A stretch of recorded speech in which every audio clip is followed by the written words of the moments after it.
Les amis, bonjour, on se retrouve pour notre 12e économiser et partager et on remercie aujourd'hui l'ami Vega une 3e fois pour nous faire partager l'un de ses produits. Alors on voit aujourd'hui un nouveau produit Sideshow, après le Boba Fett on voit aujourd'hui une statue Incar. Alors à l'époque gamme Comiquette, je ne sais pas exactement comment ils appellent ça aujourd'hui.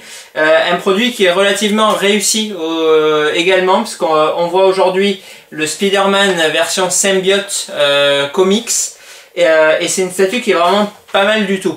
Alors un peu dans l'esprit du coup des Comiquettes qu'on retrouvait à l'époque avec des statues relativement fluettes et intégralement en résine. On a du coup pas de mix média sur cette statue. On a écoutez, un Peter Parker qui est quand même relativement très sympa. On retrouve, bon, comme souvent, les effets un petit peu symbiotiques là sur les décors très gothiques, très gargouille, haut de cathédrale qui nous présente d'habitude. Et on a une pose qui est vraiment très très sympa, je trouve. Et qui, alors, petit bémol de taille du coup sur cette pièce, parce que bien sûr on est au 1/4 et en plus la pièce est accroupie, donc ça fait quand même une petite statue, même si on a un gros socle. Mais on a quelque chose de relativement bien fini.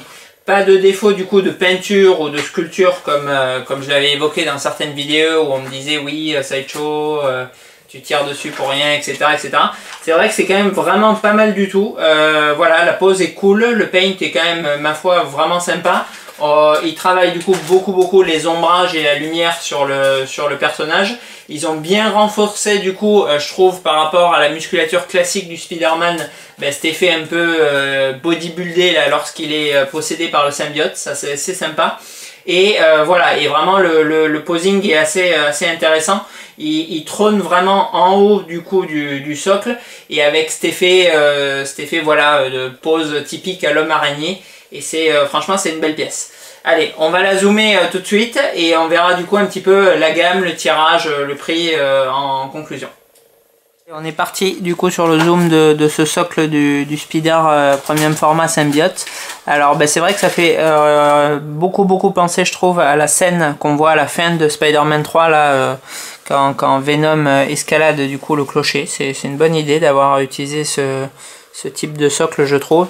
Ça permet, comme je vous le disais, de percher la statue en haut. C'est assez sympa. Le socle il est quand même vraiment bien travaillé. On a voilà des teintes un petit peu désaturées là de vert, de bleu et des parties symbiotiques qui se promènent par-ci par-là. Il est assez simple entre guillemets. Après c'est une statue qui est dans un budget vraiment très cohérent. On le verra là juste après. Mais honnêtement ça fait un beau socle. Et le Speedy, il est ma foi relativement sympa. Alors c'est pareil, ça reste relativement simple dans la concession. C'est-à-dire qu'on n'a pas de mix média, on a voilà une peinture qui est vraiment travaillée à partir de lumière et d'ombrage. Mais qui est relativement propre. Et qui donne du coup voilà une petite statue simple ou nette, mais qui est quand même bien sympa, je trouve, dans son ensemble.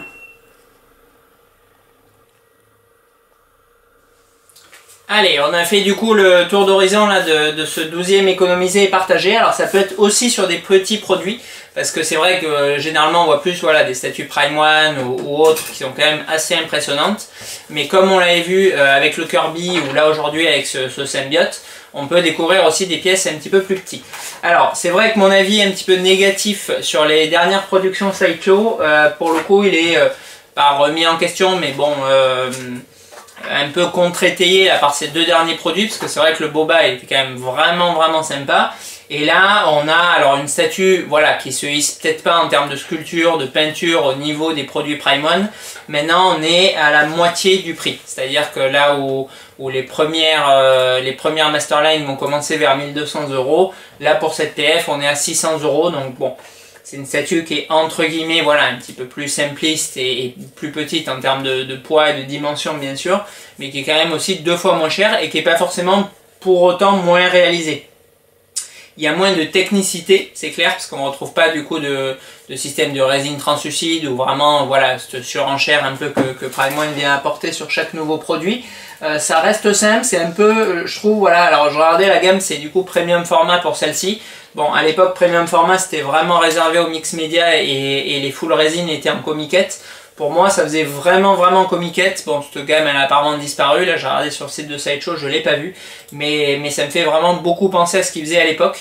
Il proposait du coup un Spider-Man, je ne sais pas si certains s'en souviennent, un petit peu en train de foncer avec une espèce de rouge, je crois, au pied et qui était décliné du coup en plusieurs versions.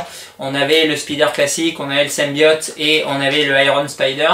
Et ils en avaient fait une deuxième, ben là encore déclinaison de couleurs comme d'habitude, c'est assez facile pour le coup de faire plus d'exemplaires avec le même moule, où le Peter Parker sautait au-dessus d'une explosion. Et ils avaient du coup adapté ça au costume du symbiote.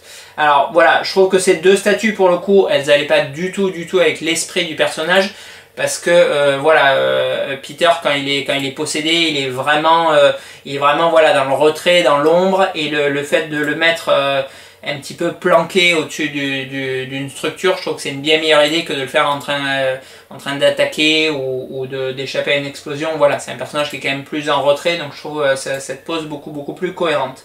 En termes voilà, de réalisation, il n'y a pas spécialement de défaut. Le petit bémol que je vois d'habitude, comme d'habitude avec Sideshow, c'est bien sûr le tirage. Alors on avait une Open Edition pour le Boba Fett.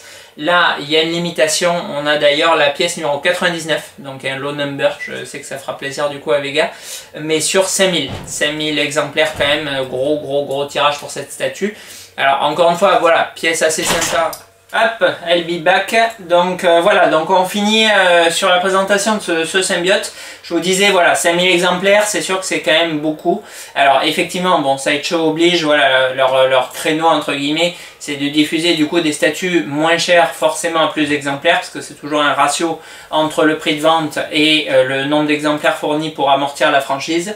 Maintenant, bon, je trouve que si on fait du coup l'impasse voilà, sur cette limitation qui est, moi personnellement je trouve malgré tout haute, troisième réédition du symbiote, 5000 exemplaires, ça fait quand même beaucoup. On a une qualité qui est ma foi relativement maintenue et pour un prix qui est parfaitement cohérent par rapport au produit qui est proposé. Donc voilà, pour ceux qui ont moins de place ou entre guillemets moins de budget sans que ce soit péjoratif, je trouve que honnêtement c'est une représentation du symbiote qui est très cool. Allez, on se retrouve la semaine prochaine dans notre 13e et dernier économisé et partagé de 2021 avec un gros bébé avec le Predator Big Game Cover Art et je pense que ça va bien envoyer. A bientôt!